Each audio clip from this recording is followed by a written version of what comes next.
Hi friends, welcome to Mohana's kitchen. இன்றைக்கி நம்ம பார்க்க போகிற ரெசிபி மோர் குழம்பு. இன்றைக்கி வெண்டைக்காவை பயன்படுத்தி தான் இந்த மோர் குழம்பை நம்ம செய்ய போகிறோம். ஸோ வாங்க இந்த சுவையான மோர் குழம்பு செய்கிறதுக்கு வீடியோக்குள்ளே போகலாம். வெண்டைக்காய் மோர் குழம்பு செய்கிறதுக்கு ஒரு பவுலில் நான் 1 கப் அளவுக்கு தயிர் எடுத்திருக்கேன். இது பார்த்திங்கன்னா 200 கிராம் இருக்குது. இதை சேர்த்துக்கலாம். தயிரை சேர்த்துட்டு இந்த மாதிரி ஒரு விஸ்கை வச்சு கட்டியே இல்லாத அளவுக்கு நல்லா கலந்துக்கோங்க. அப்படி இல்லைன்னா தயிரை மிக்ஸி ஜாரில் சேர்த்துட்டு ஒரே ஒரு சுற்றி விட்டு எடுத்துக்கோங்க. அப்போ கட்டி எதுவுமே இல்லாமல் இருக்கும். இன்றைக்கி நான் எடுத்துருக்கக்கூடிய தயிர் கொஞ்சம் கெட்டியாக இருக்கிறதுனால நான் இதில் கொஞ்சமாக தண்ணி சேர்த்து கலந்துக்கிறேன். கொஞ்சமாக தண்ணி சேர்த்துக்கோங்க, நிறைய வேண்டாம். பாருங்கள், நல்லா இந்த கன்சிஸ்டன்சியில் இருக்கணும்.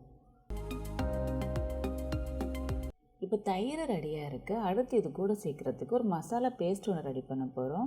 அதுக்கு ஒரு மிக்ஸி ஜாரில் 2 டேபிள் ஸ்பூன் தேங்காய், 3 பச்சை மிளகா, உங்களுடைய காரத்துக்கு ஏற்ற மாதிரி பச்சை மிளகாவை கூடவோ குறைக்கவோ சேர்த்துக்கோங்க. ஒரு சின்ன துண்டு இஞ்சி, 1/2 டீஸ்பூன் சீரகம், 1/2 டீஸ்பூன் தனியா, அடுத்து 1/2 டீஸ்பூன் துவரம்பருப்பை 1/2 மணி நேரம் தண்ணியில் ஊற வச்சு எடுத்துருக்கேன். இதை சேர்த்துட்டு இது கூட கொஞ்சமாக தண்ணி சேர்த்து நல்லா பேஸ்ட்டாக அரைச்சி எடுத்துக்கலாம். இப்போ பாருங்கள், இதை நல்லா பேஸ்ட்டாக அரைச்சிட்டேன். இதை எடுத்து நம்ம ஏற்கனவே கடைஞ்சி வச்சுருக்கோம் இல்லையா தயிர், அதில் சேர்த்துக்கலாம். அதே மிக்ஸி ஜாரில் கொஞ்சமாக தண்ணி சேர்த்து கலந்துட்டு சேர்த்துக்கோங்க. அடுத்து இது கூட தேவையான உப்பு, 1/2 டீஸ்பூன் மஞ்சள் தூள் சேர்த்துட்டு நல்லா கலந்துக்கலாம். இப்போ மோர் குழம்புக்கான தயிர் ரெடி ஆகிடுச்சு. அடுத்து நம்ம வெண்டைக்காவை வறுத்துக்கலாம். அதுக்கு ஒரு பாத்திரத்தில் 1 டீஸ்பூன் அளவுக்கு எண்ணெய் சேர்த்துக்கலாம். எண்ணெய் காஞ்சதும் நான் ஒரு 6 வெண்டைக்காவை கட் பண்ணி வச்சுருக்கேன். இதை சேர்த்துட்டு நல்லா கலந்துக்கலாம். நல்லா கலந்ததுக்கப்புறமா வெண்டைக்காவுக்கு மட்டும் தேவையான அளவு கொஞ்சமாக உப்பு சேர்த்துக்கலாம்.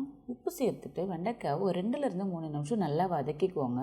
இப்போ பாருங்கள், வெண்டைக்காய் நல்லா வதங்கிடுச்சு. இதை எடுத்து ஒரு பிளேட்டில் வச்சுக்கலாம். இப்போ வெண்டைக்காவும் ரெடி ஆகிடுச்சு. அடுத்து நம்ம மோர் குழம்பை தாளிக்கலாம். அதுக்கு ஒரு பாத்திரத்தில் 2 டீஸ்பூன் அளவுக்கு எண்ணெய் சேர்த்துக்கலாம்.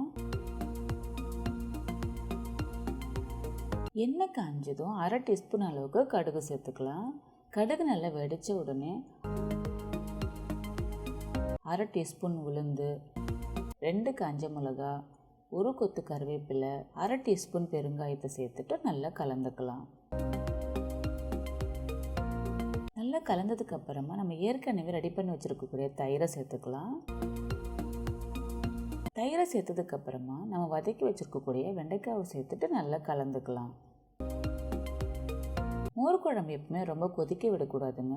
லைட்டாக கொதிக்க ஆரம்பித்தா போதும். ஒரு 2-3 நிமிஷத்துலேயே நல்லா ஓரங்கள் எல்லாம் நல்லா கொதிக்க ஆரம்பிக்கும். பபுள்ஸ் வர மாதிரி தெரியும்.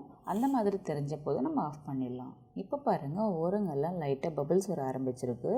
இப்போ நம்ம ஸ்டவ் ஆஃப் பண்ணிடலாம். கடைசியாக இதில் கொத்தமல்லியை சேர்த்துட்டு நல்லா கலந்துக்கலாம். அவ்வளோதாங்க, நம்மளோட சுவையான வெண்டைக்காய் மோர் குழம்பு ரெடி ஆகிடுச்சு. அடுத்து நம்ம சர்வ் பண்ண வேண்டியது தான். என்ன ஃப்ரெண்ட்ஸ், இந்த வீடியோ உங்களுக்கு ரொம்பவே பிடிச்சிருக்குன்னு நினைக்கிறேன். இந்த மாதிரி நிறைய வெஜ் ரெசிபிஸை பார்க்க நம்முடைய சேனலை இது வரைக்கும் சப்ஸ்கிரைப் பண்ணாதவங்க சப்ஸ்கிரைப் பண்ணிக்கோங்க. அண்ட் ஏற்கனவே சப்ஸ்கிரைப் பண்ணுங்க, உங்களுடைய ஃப்ரெண்ட்ஸுக்கு ஷேர் பண்ணிக்கோங்க. இன்னும் அடுத்த வீடியோவில் சந்திக்கிறேன். பாய்.